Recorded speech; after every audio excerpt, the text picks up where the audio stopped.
नमस्कार दोस्तों, मैं हूं अवनीश कुमार मिश्रा और आप देख रहे हैं गपशप न्यूज। स्वागत है आपका। भोजपुरी के सुपरस्टार प्रदीप पांडे चिंटू की आगामी फिल्म विवाह का ट्रेलर जब से रिलीज हुआ है तब से उनके फैंस फिल्म देखने के लिए बेताब हैं।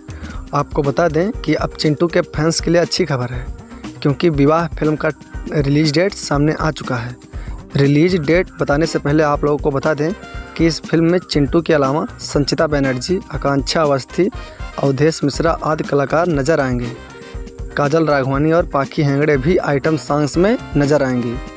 चिंटू पांडे की ये फिल्म पारिवारिक है, जो कि काफ़ी अच्छे कॉन्सेप्ट पर बनाई गई है, जैसे कि आप लोग ट्रेलर में देख ही चुके होंगे।